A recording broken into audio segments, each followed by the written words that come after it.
Seorang pria lewat dengan 2 sepeda. Dan seorang wanita menghentikannya. "Kenapa kamu bisa ada 2 sepeda?" Juga mengatakan dia kelihatannya bukan seperti orang baik. Mencurigai dirinya mencuri. Pria itu tidak bisa berkata-kata. Dengan sabar ia menjelaskan. Barusan tadi ada orang yang mencuri sepedanya anak kecil. Jadi dia yang merebutnya dan ingin mengembalikan ke anak kecil tersebut. Tapi wanita ini tidak percaya sama sekali. Malah mengatakan pria inilah pencurinya. Pria ini tidak ingin menjelaskan lagi. Tapi si wanita langsung mengeluarkan HP-nya untuk melapor polisi. Bahkan juga mengatakan pria itu membawa senjata. Ia menyuruh polisi segera datang untuk menangkap pria itu. Tidak lama kemudian polisi pun datang. Pria itu hanya bisa berhenti di tepi jalan. Wanita itu turun dari mobil langsung menunjuk pria itu pencurinya. Sang pria terus menjelaskan, ini semua hanyalah salah paham. Wanita di sebelah terus memprovokasi dan memperingati polisi untuk jangan percaya dengan kata-kata si pria. Polisi bertanya bagaimana cara si pria membuktikan bahwa sepeda itu bukan hasil curian. Pria pun menjelaskan kejadiannya. Di saat dia mengendarai sepeda di jalan, ia melihat seorang pria mencuri sepeda dari anak kecil. Dia berpikir untuk menghentikannya, tapi sepeda itu sudah dicuri dan dibawa pergi. Dia pun langsung mengejarnya. Mengejar lumayan lama, pencuri barulah menyerah dan kabur. Seperti itulah sang pria bisa membawa kembali sepeda anak kecil, dan ingin mengembalikannya ke anak kecil. Inilah yang sebenarnya terjadi. Dia sama sekali tidak ada niat untuk mencuri. Tapi wanita ini bersikeras tidak percaya dengan perkataannya. Polisi yang mendengarnya pun juga minta maaf. Karena cerita dari pria itu tidak bisa membuktikan bahwa ia tidak mencuri. Dia ingin menangkapnya. Sang pria tidak bisa apa-apa. Hanya bisa menurutinya. Polisi juga bertanya apakah dia memiliki senjata atau obat terlarang. Pria mengatakan dia sama sekali tidak pernah menyentuh benda tersebut. Sang pria sangat tidak berdaya. Tidak berani percaya mereka melakukannya seperti itu. Dan wanita di sebelah kelihatannya puas. Di saat anak kecil itu mendekati mobil polisi, dia melihat semuanya, dan bertanya kenapa mereka menangkap si pria itu. Dan kebetulannya adalah, wanita ini adalah ibu dari si anak kecil tersebut. Dia mengatakan ke anaknya kalau pria itu adalah pencuri. Sang anak pun menjelaskan, di saat aku pulang ke rumah, sepedanya dicuri oleh orang lain. Dan pria ini yang menolongnya. Wanita ini tidak percaya, ternyata pria di depannya ini yang menolong anaknya. Polisi pun langsung membukakan borgolnya. Sang wanita sudah salah paham dengan si pria.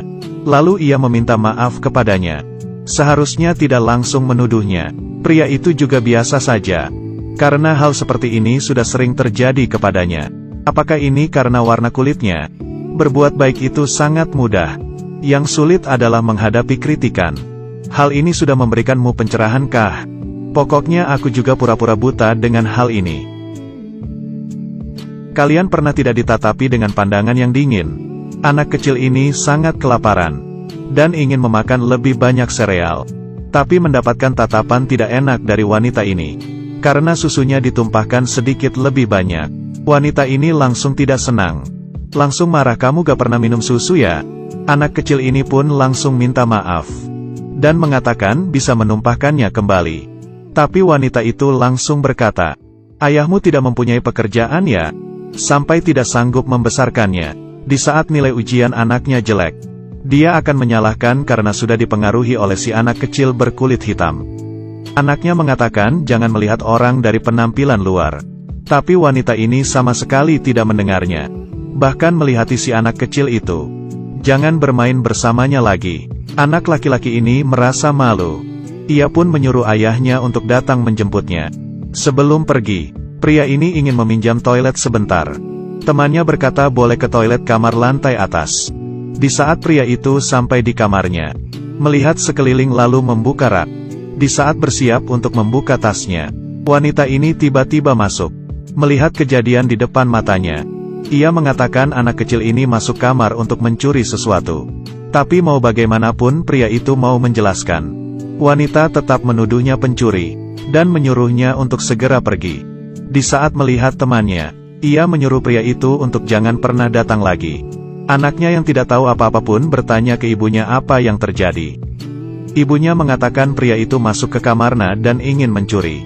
Tapi ia tidak percaya bahwa temannya orang yang seperti itu.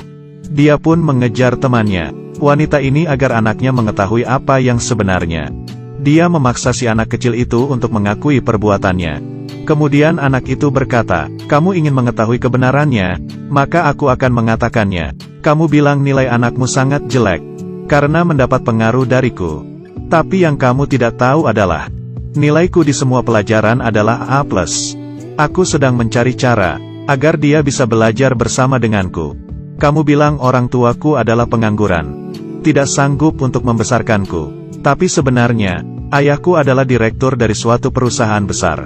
Kamu bilang aku sedang mencuri di kamarnya anakmu. Tapi sebenarnya, aku hanya ingin memberinya kejutan di dalam kamar. Ini adalah tablet komputer yang paling disukainya. Jadi kamu hanya melihat dari luar saja, dan langsung mengatakan aku adalah orang jahat." Wanita yang mengetahui kebenarannya merasa malu. Lalu ia minta maaf kepadanya. Seharusnya sebelum mengerti semua kejadian, tidak harus langsung menuduhnya. Dia memohon ke anak kecil tersebut untuk memaafkannya. Anak itu pun hanya tersenyum, lalu mengucapkan selamat tinggal dan pergi. Hal paling menyakitkan adalah salah paham. Ada kalanya sedih hingga tidak ingin melawan, dan lebih memilih untuk diam. Kalian pernah mengalami hal seperti ini juga kah? Boleh ceritakan juga.